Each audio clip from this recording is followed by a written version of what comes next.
जब भी इंसान के ऊपर कोई कष्ट मुसीबत आती है उस समय अक्सर वो यही बोलता है कि ग्रह नक्षत्र ठीक नहीं चल रहे हैं।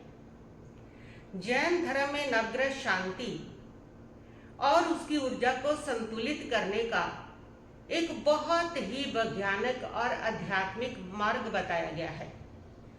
अभी हाल में ही हमारे यूट्यूब चैनल के मेंबर और दर्शक आदरणीय श्री अजय कुमार जी दोषी ने एक सुंदर अनुरोध किया है कि मारे साहब आप जैन तीर्थंकर के साथ और उनके शासन देवी रक्षक रक्षिका जक्ष जक्षी से संबंधित कौन से ग्रह के साथ उनका संबंधित है, कैसी आराधना करनी है, नक्षत्रों का संबंध कौन से तीर्थंकर के साथ है, ग्रहों का संबंध कौन से तीर्थंकर और जक्ष जक्षिणी के साथ है, इसके ऊपर एक पॉडकास्ट लेकर के आई। सबसे पहले तो अजय कुमार जी को इस सुंदर सुझाव के लिए बहुत बहुत धन्यवाद है। तो आइए आज हम इस यात्रा में जानते हैं कि जैन दर्शन ग्रहों को किस दृष्टि से देखता है और कैसे उसकी अनुकूलता को प्राप्त करता है। जैन भूगोल विज्ञान के अनुसार ग्रह और नक्षत्र ये दोनों ही ज्योतिषिक देवों की श्रेणी में आते हैं और जैन धर्म में कर्म को सर्वोपरि माना गया है। जीवन में जो भी सुख दुख है वो आपके कर्म के कारण है। ग्रह जो है वे मात्र उस कर्म के उदय होने में सूचक मात्र है। ग्रह कर्ता नहीं है, वो स्वयं आपको सुख दुख नहीं देते हैं, लेकिन वो उसकी आपको सूचना देते हैं कि अब आपके शुभ कर्म का उदय है, अब आपके शुभ कर्म का उदय आ रहा है। वैसा वो ग्रह होता है। ये सारी एक विद्या है जिसके माध्यम से हम अपने कर्मों को रीड करते हैं, उसको पढ़ते हैं कि कब किस जन्म में किया हुआ हमारा बुरे कर्म का उदय आ गया, कब अच्छे कर्म का उदय आ गया। जब अच्छे ग्रह की दशा आ जाती है तब कुछ अच्छे कर्म का उदय होता है, जब बुरे ग्रह की दशा आ जाती है तब बुरे कर्म का उदय होता है। बस वो मात्र हमें हमारे कर्म की सूचना देते हैं, वो कर्ता नहीं है। लेकिन कर्म को जैन धर्म में सर्वोपरि माना है कि उसका जो कारण है वो आपके शुभ कर्म है। लेकिन जैसे वो ग्रह सूचक देते हैं उससे संबंधित जब हम तीर्थंकर की उस ग्रह से संबंधित किसी मंत्र का जब हम जाप करते हैं, उसकी आराधना करते हैं, उसकी साधना करते हैं, उसे उस ग्रह जनित जो दुख कष्ट नजर आ रहे हैं वो शमन हो जाते हैं। उसका कारण है कि उस तीर्थंकर परमात्मा की आराधना करने से वो शुभ कर्म जो उदय में आया, जिसके कारण प्रॉब्लम्स आई और जिसके कारण वो संकट आया, जो ग्रह जनित लग रहा है, जो ग्रह की सूचना के आधार पर वैसा ही नजर आ रहा है, वो शुभ कर्म निर्जरित हो जाता है और वो कष्ट शमन हो जाते हैं, समाप्त हो जाते हैं, बदल जाते हैं या खत्म हो जाते हैं। तो इस प्रकार जैन दर्शन की, जैन धर्म की ये मान्यता है। तो जैन धर्म में नवग्रह शांति के लिए भी पंच परमेष्ठी में भी मंत्र बताए गए हैं और तीर्थंकरों से भी उनका संबंध बताया गया है। और तीर्थंकरों के साथ साथ उन 24 तीर्थंकरों की जो शासन देव देवियां कहलाते हैं, जिसको जक्ष जक्षिणी भी कहलाते हैं, उनका भी संबंध नवग्रहों के साथ जोड़ा गया है और उनके एक विशिष्ट मंत्र तैयार किए गए हैं। उन मंत्रों के आधार पर जब उसका जाप करते हैं तो बहुत सारे जो कष्ट हैं, जो दुख हैं, वो जो ग्रह जनित है, वो उन सबको समाप्त करते हैं वो मंत्र। ऐसा हमारे पूर्वाचार्य द्वारा निर्धारित है। और वे कौन सा तीर्थंकर कौन से ग्रह के साथ संबंध रखता है, कौन से उसके शासन देवी देवता उसकी सहायता करते हैं, वो सब भी आप समझेंगे। शासन देव देवियां वो होते हैं जो शासन की रक्षा करते हैं। तीर्थंकर परमात्मा जो होते हैं वो सिद्ध होते हैं, रामदेव से मुक्त होते हैं, उनको कोई लेना देना नहीं होता। लेकिन उनके शासन रक्षक देव देवियां होते हैं, उनके परम भक्त होते हैं, उनके समर्पित वो देव देवियां होते हैं जो उनका नाम लेने वाले लोगों का काम करते हैं। और जितने भी ये देव देवियां हैं वो सारे देव देवियां परमात्मा की भक्ति करने पर प्रसन्न होकर के अपने उस भक्त का काम करते हैं। जितने भी देव देवियां हैं ये सारे देव देवियों के पास ज्यादा पावर होती है, शक्ति होती है, पुण्य के कारण वो देवलोक में पहुंचे होते हैं, उनका पुण्य होता है। तो वो जिस प्रकार इस लोक के अंदर भी एक व्यक्ति ज्यादा पावरफुल है तो आप उसकी सहायता लेकर के अपने ये भौतिक काम करा लेते हैं। इसी प्रकार हमारे इन्हीं कामों को जब उलझते हैं तो इसी प्रकार वो भी हमारे वही भाई बंधु हैं, बड़े हैं और शक्तिशाली हैं हमारे से, तो उनका स्मरण करके, उनकी क्षमता करके और उनसे इस प्रकार सहायता लेकर के अपने कामों को सिद्ध कर लिया जाता है। बस अंतर इतना ही है। इस लोक में भी जब आपका, आपकी संतान का, परिवार का काम अटकता है तो आप जो आपसे पावरफुल लोग हैं उनसे सहायता लेते हैं। सत्ता पर बैठा हुआ लोग जो आपसे पावरफुल है, लीडर है, नेता है, आप उनकी सहायता लेते हैं, उनको रिश्वत भी देते हो, उनकी क्षमत भी करते हो, उनकी गिफ्ट भी देते हो और वो आपका काम कर भी देता है। बस यही है, संसार ही है, देवलोक भी। और वो देव जो जीव है वो हमारे से ज्यादा पावरफुल है, उनके पास शक्ति है, ताकत है हमारे से ज्यादा, इसलिए उनकी भी इसी प्रकार मंत्र जाप करके उनको प्रसन्न करके अपने कामों को सिद्ध कर लिया जाता है और वो सहायता करते हैं, उससे सिद्ध हो जाता है। लेकिन शासन देव देवियां वो तो वैसे ही तीर्थंकरों के प्रति समर्पित होती हैं कि तीर्थंकर परमात्मा का स्मरण करने से वो प्रसन्न हो करके उस भक्त का काम कर देती हैं। इसलिए तीर्थंकरों का जाप करने से भी वो सब काम होते हैं और तीर्थंकरों का स्मरण करने से हमारे शुभ कर्म भी समाप्त होते हैं और शुभ कर्म समाप्त होने से पुण्य का उदय होता है और उससे भी हमारे काम बनते हैं। ऐसे ही जो सारा मिला जुला एक संकेत है, एक मिली जुली बात है कि इस प्रकार कर्म निर्जरा भी होती है और जब हमारी कर्म निर्जरा होती है, हमारे पुण्य का उदय होता है, तब सहज ही जो पावरफुल शक्तियां होती हैं वो हमारी सहायक हो जाती हैं। तो ये सारा एक दूसरे से संबंधित है, एक दूसरे से कनेक्टेड है। परमात्मा की आराधना करने से कर्म की निर्जरा होती है, पुण्य का बंध होता है, पुण्य उदय आने से, पाप शमित होने से सारी बड़ी बड़ी जो सत्ता होती है वो हमारी फेवर में आ जाती है जब हमारे पुण्य का कमाल होता है। तो इसलिए और तीर्थंकर परमात्मा के जितने शासन रक्षक देव देवियां हैं उन्होंने समर्पण किया होता है कि तीर्थंकर परमात्मा की तीर्थ की प्रभावना करने का, जो भी उनका स्मरण करेंगे और उनकी वो सहायता करेंगे, ये उनके तीर्थ की वो रक्षा करते हैं, उसकी वो प्रभावना करते हैं, उसकी वो भक्ति करते हैं और उसकी आम जन समुदाय में उसकी महिमा को बढ़ाते हैं, इसलिए भी वो काम करते हैं। और कुछ लोग कहते हैं कि जक्ष जक्षिणी ये मध्यात्री है, इससे हम मध्यात्व के चक्कर में पड़ते हैं, ऐसा नहीं है। जितने भी शासन देव देवियां हैं जो परमात्मा की तीर्थंकर की भक्ति कर रहे हैं वो सभी स्मक्तवी हैं और स्मक्तवी के साथ जुड़ना, स्मक्तवी की आराधना करना, स्मक्तवी की भक्ति करने से मध्यात्व दोष नहीं लगता है। स्मक्तवी आपको सम्यक मार्ग ही दिखाएगा और स्मक्तवी जिसकी कहते हैं ना आराधना करते हैं वही सब रूप पाती है। कम से कम आप अगर इन जक्ष जक्षियों की आराधना करते हैं, कम से कम जो मिथ्यात्वी देव देवियां हैं उनकी आराधना से छूट जाए तो ये भी आपके लिए बहुत बड़ा क्रांतिकारी अध्यात्म मार्ग के लिए कदम है। आप संसारी जीव हैं और जब दुख भीड़ आती है तो आपको कुछ ना कुछ तो चाहिए ही, कोई मंत्र आपका सहारा बने, कुछ भी सहारा बने। और इसीलिए जितने हमारे आचार्य हुए हैं ना, उन आचार्यों ने मंत्रों की रचना की है, आध्यात्मिक मंत्रों की रचना भी की है, धन की मंत्र की रचना भी की है। उनका मकसद मात्र इतना ही रहा है। मंत्र का मतलब होता है जो मन को पवित्र कर दे और उस मंत्र ने अगर आपके मन में समाधि ले आई, जो आपको चिंता सता रही है आपकी वो चिंता दूर कर दी और आपके मन को शांति और समाधि होगी तो वो मंत्र सफल हो गया।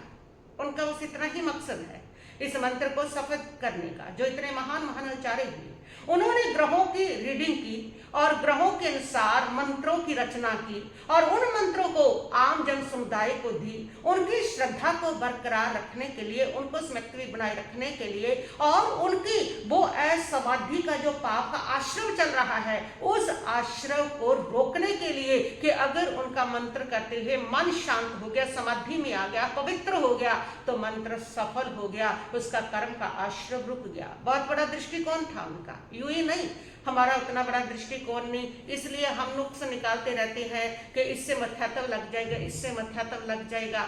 मध्यात्व तो सबसे बड़ा मध्यात्व तो अनंतानुबंधी क्रोध, मान, माया, लोभ, राग, द्वेष, ये जो छूटता ही नहीं, पीछे पड़े रहते हो, सबसे बड़ा मध्यात्व तो ये है मध्यात्व मंत्र पैदा नहीं करता, मध्यात्व आकांक्षाएं पैदा करता है। और मंत्र जो है वह तो बल्कि आपके मन को शांति लाता है, आपके मन को समाधि मिलती है, आपको संबल मिलता है कि मैंने मंत्र की आराधना की है और अब मेरा काम सिद्ध हो जाएगा। आपका मन चित्त शांत करता है वो मंत्र, और मंत्र तो सफल हो जाता है, आपको स्मृति देने में, आपको समाधि देने में सफल हो जाता है। तो ऐसे मंत्रों की रचना की है। ग्रहों की शांति के बड़े बड़े मंत्र हमारे जैन दर्शन में हमारे पूर्व आचार्यों के द्वारा, महान महान आचार्यों के द्वारा उसकी रचना की गई है। भक्तांबर जैसे स्तोत्र में भी इसकी रचना की गई है कि ये कष्ट आया तो ये वाला श्लोक पढ़े, ये कष्ट आया तो ये श्लोक पढ़े। तो इस प्रकार ये भी जैन दर्शन का एक हिस्सा रहा है। और इसमें धर्म की प्रभावना और चित्त को समाधि देना, भटकने से बचाना, ऐसे बहुत सारे धर्म के मार्ग पर लगाए रखना, ऐसी बहुत सारी इसमें रहस्य रहे हुए हैं। तो आप इन बातों में ना पड़े, जब आपको पूरा ज्ञान नहीं है तो वही अच्छा है कि ये करना नहीं है, वो करना नहीं है। और जो भी बताया जा रहा है ना वो सब जैन दर्शन के अनुकूल ही है। और जैन दर्शन में उन सब ग्रहों का जाप पांच परमेष्ठी से संबंधित भी हमारे पूर्वाचार्य ने बताया है, और तीर्थंकरों का संबंध भी बताया है, यक्षिणियों का संबंध भी बताया है, नवग्रह शांति के बात भी बताई है। भक्तांबर को आप श्लोक उठा लीजिए, शत्रु शांति के लिए, युद्ध शांति के लिए, जल अग्नि स्तंभन के लिए, और उसके साथ साथ व्यापार धन लक्ष्मी के लिए, इनके लिए वो सारे मंत्र इस प्रकार बताए गए हैं। तो ये हमारी ही मतलब कि जैन धर्म का और जो जैन ग्रंथ है, जैन साहित्य का एक हिस्सा रहा है। तो आइए मैं आपको बता दूं कि कौन से ग्रह के साथ किस तीर्थंकर का संबंध जुड़ा हुआ है। तो सबसे पहले जो सारे ग्रहों का राजा ग्रह है वो है सूर्य देवता जी। तो सूर्य देवता ग्रह, सूर्य का संबंध हमारे जैन धर्म के छठे तीर्थंकर श्री पद्म प्रभु जी के साथ जुड़ा हुआ है। श्री पद्म प्रभु जी भगवान का स्मरण करने से, उनकी भक्ति करने से, उनका ध्यान करने से सूर्य ग्रह प्रसन्न होता है। और पद्म प्रभु जी के इससे संबंधित जो यक्षिणी है, यदि आपको सूर्य पीड़ा दे रहा है तो पद्म प्रभु जी का जाप करें। और इससे संबंधित यक्षिणी जो है, जो आपकी सहायता करते हैं, वो देव देवियां जो है, वो या तो भवनपति है या बाणव्यंत्र है, लेकिन होते समय भी है। तो वो जो देव देवियां है जो यक्षी के नाम से कहलाते हैं, जिनसे आपने सहायता लेनी है, वो है पद्म प्रभु भगवान की। यानी कि सूर्य अगर आपको पीड़ित दे रहा है तो वो है कुशल यक्ष और मनोवेगा यक्षी। और इसका एक विशिष्ट मंत्र तैयार किया गया है, इनकी सहायता लेने के लिए एक विशिष्ट मंत्र तैयार किया गया है। वो मंत्र मैं आपको स्क्रीन पर दिखाऊंगी और साथ में पढ़ूंगी भी। ओम नमो अर्हते भगवते श्रीमते पदम प्रभ तीर्थंकराय कुशल यक्ष मनोवेगा यक्षी सहिताय। ओम आं प्रौं ह्रीं हरः आदित्य महाग्रह सर्व दुष्ट ग्रह रोग कष्ट निवारणम सर्व शांतियम कुरु कुरु सर्व समृद्धियम कुरु कुरु इष्ट संपदा कुरु कुरु अनिष्ट निवारणम कुरु कुरु धन धान्यम समृद्धियम कुरु कुरु काम मंगलोत्सव कुरु कुरु होम फट। इनका 7000 जाप आप करें। इनका स्मरण करने से आपको उन देवी देवता यक्ष यक्षिणी की सहायता भी आपको मिलेगी, उनकी प्रसन्नता भी आपको मिलेगी, और वह आपके ऊपर कृपा और मैत्री का हाथ भी बढ़ाएंगे। और साथ में पद्म प्रभु जी का स्मरण करने से अशुभ कर्म की निर्जरा होगी, पुण्य का बंध भी होगा, और सूर्य जनित जितने भी दोष है वो भी आपके समाप्त हो जाएंगे। दूसरा ग्रह है चंद्र ग्रह। चंद्र ग्रह के जो संबंधित तीर्थंकर है वो है 8वें तीर्थंकर श्री चंद्र प्रभु जी। और इनकी जो यक्ष यक्षिणी है, यक्ष है विजय और यक्षिणी है ज्वाला मालिनी। इनके स्मरण करने से चंद्र ग्रह से जनित जितने भी दोष है, जितने भी कष्ट और पीड़ाएं हैं, वो शांत होती है। इनका एक विशिष्ट मंत्र है, उसका 11000 जाप आप करें, और चंद्र ग्रह से रिलेटेड जितने भी कष्ट है उनका निवारण होगा। स्क्रीन पर दिखाऊंगी, साथ में बोलूंगी भी कि आप इसको देखिए, साथ में इसका उच्चारण कर लें। ओम नमो अर्हते भगवते श्रीमते चंद्र प्रभ तीर्थंकराय विजय यक्ष ज्वाला मालिनी यक्षी सहिताय। ओम आं क्रौं ह्रीं हर सोम महाग्रह मम दुष्ट ग्रह शोक कष्ट निवारणम सर्व शांतिम कुरु कुरु हुम फट। इस मंत्र का 11,000 जाप आप करें। तीसरा ग्रह है मंगल ग्रह। मंगल ग्रह से संबंधित तीर्थंकर 12वें तीर्थंकर श्री वासुपूज्य जी, उनका स्मरण करने से मंगल ग्रह शांत होता है और उनके जक्ष जक्षिणी सहायता करने वाले जो देव देवी है वो है उनके जक्ष षणमुख जी और जक्षिणी गंधारी। इनका एक विशिष्ट मंत्र है। 10,000 जाप करने से मंगल ग्रह से रिलेटेड जितने भी कष्ट हैं वो समाप्त होते हैं। तो उनका मंत्र इस प्रकार है। ओम नमो अर्हते भगवते श्रीमते वासुपूज्य तीर्थंकराय षण्मुख जक्ष गंधारी जक्षी सहिताय ओम आं क्रौं ह्रीं ह्र मंगल कुज महाग्रह मम दुष्ट ग्रह सर्व रोग कष्ट निवारणम सर्व शांतिम कुरु कुरु हुम फट। ये मंत्र मंगल ग्रह का मंत्र है। अगला ग्रह है बुध ग्रह। बुध ग्रह के तीर्थंकर श्री शांतिनाथ जी, भगवान महावीर स्वामी जी को भी बुध ग्रह की शांति के लिए जपा जाता है। और इनसे संबंधित जो देवी देवता है, जो जक्ष जक्षिणी है वो है कुबेर और अपराजिता जक्षी है। इनका भी एक विशिष्ट मंत्र है। उसका आप 11,000 जाप करके बुध ग्रह से रिलेटेड जितने भी कष्ट हैं उनको समाप्त किया जा सकता है। और वो मंत्र है ओम नमो अर्हते भगवते श्रीमते शांतिनाथ तीर्थंकराय कुबेर जक्ष अपराजिता जक्षी सहिताय ओम आं क्रौं ह्रीं ह्रः बुध ग्रह महाग्रह मम दुष्ट ग्रह सर्व रोग कष्ट निवारणम सर्व शांतिम कुरु कुरु हुम फट। इसका आप 11,000 जाप करें। अगला ग्रह है बृहस्पति ग्रह, गुरु ग्रह। गुरु ग्रह से संबंधित तीर्थंकर परमात्मा भगवान ऋषभ देव जी, जिनको हम आदिनाथ जी कहते हैं, उनकी आराधना करें। और उनके जो संबंधित जक्ष जक्षी हैं वो है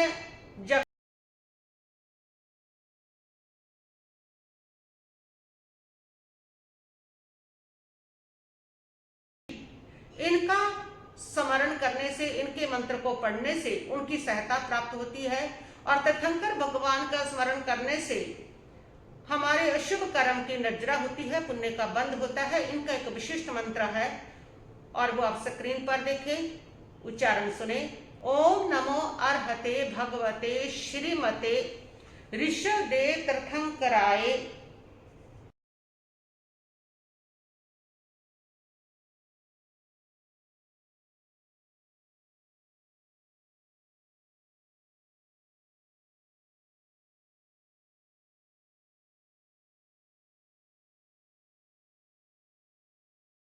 इस मंत्र को आप करें। अगला ग्रह है शुक्र ग्रह। शुक्र ग्रह से संबंधित तीर्थंकर भगवान सिद्धिनाथ जी, उनका स्मरण करने से शुक्र ग्रह से संबंधित कष्ट दूर होते हैं। और उनके जक्ष जक्षी शासन रक्षक देव देवी जिसको हम कहते हैं वो है अजित नाम के जक्ष हैं, महाकाली जक्षी हैं। इनका एक विशिष्ट मंत्र है। इनकी सहायता लेने से शुक्र ग्रह से संबंधित कष्ट दूर होते हैं। और वो मंत्र है ओम नमो अर्हते भगवते श्रीमते सुधिनाथ तीर्थंकराय अजित जक्ष महाकाली जक्षी सहिताय ओम आं क्रौं ह्रीं ह्रः शुक्र महाग्रह मम दुष्ट ग्रह सर्व रोग कष्ट निवारणम सर्व शांतिम कुरु कुरु हुम फट। ये शुक्र ग्रह का मंत्र है। तो इसका भी 11,000 जाप करें। अगला ग्रह है शनि ग्रह। शनि ग्रह से संबंधित तीर्थंकर भगवान मुनि सुब्रत स्वामी जी हैं। और उनके संबंधित उनके जक्ष जक्षी सहायता करने वाले, आपकी उनके शासन की रक्षा करने वाले उनके परम भक्त वो जक्ष जक्षी है, वरुण जक्ष है और बहुरूपणी नाम की जक्षी है। इनका विशिष्ट मंत्र आप करें। 11,000 इसका जाप करने से शनि ग्रह, चाहे ढैया है चाहे सारस्वती है, किसी भी प्रकार की गोचर में शनि पीड़ा दे रहा है, उसका बिल्कुल शमन होता है, वो कष्ट दूर होते हैं, समाप्त होते हैं और आपके जीवन में सकारात्मक प्रभाव उसका आता है। वो मंत्र है ओम ओम नमो अर्हते भगवते श्रीमते श्री मुनि सुब्र स्वामी तीर्थंकराय वरुण जक्ष बहुरूपणी जक्षी सहिताय ओम आं क्रौम ह्रीं ह्र शनि महाग्रह मम दुष्ट ग्रह सर्व रोग कष्ट निवारणम सर्व शांतियम कुरु कुरु हूं फट। जिस शनि ग्रह का मंत्र और राहु ग्रह से संबंधित जो तीर्थंकर है वो है 22वें तीर्थंकर भगवान अरिष्टनेमी जी। और भगवान अरिष्टनेमी के शासक रक्षक जो देव देवी हैं जक्ष जक्षी जिसको हम कहते हैं वो है सर्वानह और कुष्मांडी जक्षी। इनका मंत्र करने से राहु से संबंधित कष्ट दूर होते हैं। तो वो मंत्र आप श्रवण करेंगे। ओम नमो अर्हते भगवते श्रीमते अरिष्टनेमी तीर्थंकराय सर्वानह जक्ष कुष्मांडी जक्षी सहिताय ओम आं क्रौम ह्रीं ह्र महाग्रह मम दुष्ट ग्रह सर्व रोग कष्ट निवारणम सर्व शांतिम कुरु कुरु हुम फट। केतु ग्रह का संबंध भगवान पार्श्वनाथ जी के साथ 23वें तीर्थंकर के साथ जुड़ा हुआ है। उनके जक्ष जक्षी देव देवी है धर्मेंद्र पद्मावती, वो तो फेमस है, आप जानते हैं। पद्मावती माता का मंत्र भी करते हैं, धर्मेंद्र का भी करते हैं। एक का भाव अवतारी है माता पद्मावती, इसमें अक्त भी होते हैं। वैसे ये सभी देव मैंने पहले भी बता दिया है। तो इनका संबंध जुड़ा हुआ है केतु ग्रह के साथ। और जब आप इनका स्मरण करते हैं केतु ग्रह से जितने भी उनसे जनित कष्ट हैं, प्रॉब्लम्स हैं, मुसीबतें हैं, वो सारी इससे शांत होती हैं। इनका अपना एक विशिष्ट मंत्र है, उसका आप स्मरण करें। ओम नमो अर्हते भगवते श्रीमते पार्श्वनाथ तीर्थंकराय धर्मेंद्र जक्ष पद्मावती जक्षी सहिताय ओम आं क्रौम ह्रीं ह्र केतु ग्रह महाग्रह मम दुष्ट ग्रह सर्व रोग कष्ट निवारणम सर्व शांतिम कुरु कुरु हुं फट। इसका जाप करें, 10,000 जाप कम से कम करें। इससे आपको केतु से रिलेटेड संबंधित जितने भी दोष हैं, जितने भी कष्ट हैं, वो इससे शांत होते हैं। तो ये 9 ग्रहों से संबंधित तीर्थंकर परमात्मा का जो संबंध है, उनके सहायक रक्षक शासक देवी देवताओं का जो संबंध है वो मैंने आपको बताया है। तो आप उनकी सहायता ले सकते हैं। इससे आपको उनके स्मरण करने से उन देवी देवताओं की जो स्मृति है उनकी हमें सहायता मिलती है कार्य सिद्धि में। और साथ में परमात्मा तीर्थंकर परमात्मा का स्मरण करने से ही वो सहायता करते हैं, हमारी बहुत अच्छे से करते हैं और प्रसन्न होते हैं। क्योंकि उनका जो समर्पण है, उनका जो संकल्प है तीर्थंकर परमात्मा के शासन की प्रभावना करना। और उसके साथ तीर्थंकर परमात्मा का स्मरण करने से हमारे शुभ कर्म जो है वे शांत होते हैं, पुण्य का बंध होता है। और पुण्य के बंध जब होता है तो पुण्य का कमाल तो होता ही है। बड़े से बड़े पुण्यवान लोग, बड़ा से बड़े सत्ताधारी ब्राह्मण की सारे ज्ञानात उस व्यक्ति के साथ हो जाती है, सारी शक्तियां उसके साथ हो जाती है जिसका पुण्य प्रबल हुआ करता है। तो तीर्थंकर परमात्मा की आराधना करने से हमारा पुण्य भी प्रबल होता है, जिससे इन देवी देवताओं की सहायता हमें बड़े आराम से प्राप्त हो जाती है। हमारा पुण्य अपने आप उन सारी ऊर्जा को समाहित कर लेता है, जिससे हमें सुख शांति प्राप्त हो और हमारे कष्ट दूर हो। तो ये तो थे आपको नवग्रह शांति का के संबंध तीर्थंकरों के साथ, शासन रक्षक जक्ष जक्षी देवी देवताओं के साथ। और अब अगली बात जो अजय जी ने पूछी है वो है नक्षत्र। आकाश मंडल में जो नक्षत्र है उनका संबंध किस किस तीर्थंकर के साथ बैठता है, उसके बारे में भी मैं आपको बताऊंगी। तो जैन धर्म के अनुसार 28 प्रकार के नक्षत्र माने गए हैं, जबकि अन्य लोक मान्यता में 27 प्रकार के नक्षत्र है। जैन धर्म में एक नक्षत्र जो 28वां है उसको अभिजीत नक्षत्र कहा गया है, जो बहुत सारे कार्य सिद्धियों में काम आता है। ये 28 प्रकार के जो नक्षत्र है, इन नक्षत्रों के अपने देवी देवता होते हैं। सनातन धर्म में इन नक्षत्रों के देवता है, जैसे अश्विनी कुमार नक्षत्र है उसका देवता अश्विनी कुमार है। लेकिन जैन धर्म में इन नक्षत्रों के जो देवता है वो देव ही नहीं बल्कि देवादिदेव है, तीर्थंकर परमात्मा है। तीर्थंकर परमात्मा का संबंध इन नक्षत्रों के साथ जुड़ा हुआ है। तीर्थंकर परमात्मा के 5 कल्याणक इन्हीं नक्षत्रों में हुए हैं, और जब 5 कल्याणकों का संबंध नक्षत्रों से जुड़ता है तो ये नक्षत्र अपने आप में इतने पवित्र हो गए हैं, इतने पवित्र हो गए हैं कि इन नक्षत्रों की में उन भगवान की आराधना करने से, दान करने से, पुण्य करने से, साधना करने से आपके जीवन में बहुत ज्यादा सुख शांति बढ़ती है। आपके जीवन में नक्षत्र से संबंधित जितने भी कष्ट होते हैं, दुख होते हैं, वह सारे के सारे दूर होते हैं। तो तीर्थंकर परमात्माओं का संबंध इसके साथ जुड़ा हुआ है। किस नक्षत्र के साथ किस परमात्मा का संबंध जुड़ा है वो मैं आपको बताऊंगी, और आपको कब नक्षत्र की शांति करनी है और कब उस परमात्मा की आराधना करनी है और उस नक्षत्र की स्थिति क्या है उसको आपको देखना है। पहली बात तो ये है कि जो नक्षत्र, जिस नक्षत्र में आपका जन्म हुआ है, वो नक्षत्र आपकी जीवन के लिए ऊर्जा का केंद्र बन जाते हैं। वो नक्षत्र पूरा जीवन आपको प्रभावित करते हैं। उस नक्षत्र का स्वभाव आपके स्वभाव में आ जाता है, उसके तत्व आपके स्वभाव में आ जाते हैं, और वो नक्षत्र की पूरी जो ऊर्जा है वो आपके जीवन में बनी रहती है।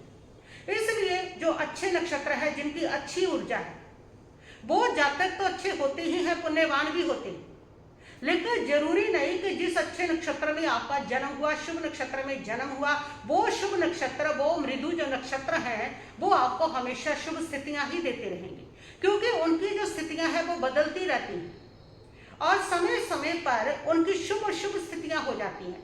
वो होती है गोचर के कारण, कि उस नक्षत्र के ऊपर जब मंगल का गोचर होता है, शनि का, राहु का, केतु का, इनका गोचर होता है, ऐसे जो पाप कारक ग्रह है उनका गोचर होता है, तो उस समय वह आपका जो नक्षत्र है वो पीड़ित हो जाता है, और उस समय वो आपके लिए अशुभ स्थितियां पैदा करता है, कष्टदायक स्थितियां पैदा करता है। और ऐसे समय में उसको शांत करने के लिए तब उससे संबंधित उस तीर्थंकर परमात्मा की साधना करने से वो शांत हो जाती है।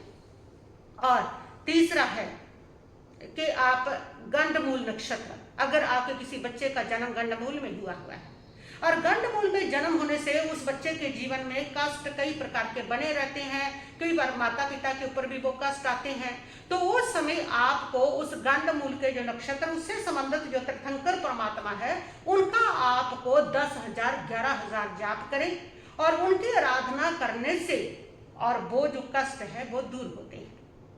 और चौथी बात है कि आप पंचक, जो पंचक है जिसमें आपको छत नहीं डालनी, ये नहीं करना, जब किसी की मृत्यु होगी है तो और पंचक का अशुभ प्रभाव आपको आ रहा है, आपको कुछ कार्य करने जरूरी है, यात्रा करनी जरूरी है, तो वो पंचक लगे हुए हैं जिसमें नहीं करनी है, तो ऐसी स्थिति उस पंचक का संबंध जो है वो भी नक्षत्रों के साथ जुड़ा हुआ है।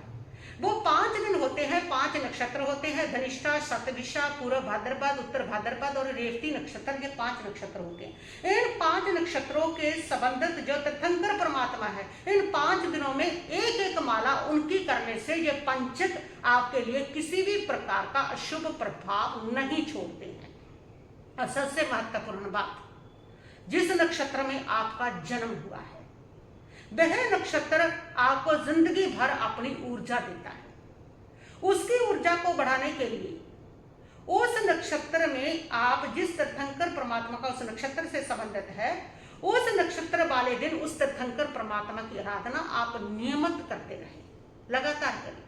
हर 27 दिन के बाद वो नक्षत्र आता है और हर 27 दिन के बाद आप उस तीर्थंकर परमात्मा की माला करें, जाप करें, 1 माला कर ले, 3 कर ले, वो आपकी इच्छा, उनका ध्यान करें, उनका स्मरण करें, उनका आरती पढ़ ले, उनका चालीसा पढ़ ले, उनका कोई स्तवन गा ले, उनका कोई स्तोत्र पढ़े, कुछ भी करें, उस परमात्मा की आराधना करें। उससे क्या होगा, उससे आपके वो नक्षत्र इतना पावरफुल हो जाएगी, वो ऊर्जा नक्षत्र की इतनी पावरफुल हो जाएगी कि आपके चारों ओर एक रक्षा कवच का, शुभ ऊर्जा की रक्षा कवच का निर्माण हो जाएगा, और भविष्य में आने वाले कष्ट उसको भेद करके आपको दुखी कर ही नहीं सकते हैं, उनका शमन हो जाएगा।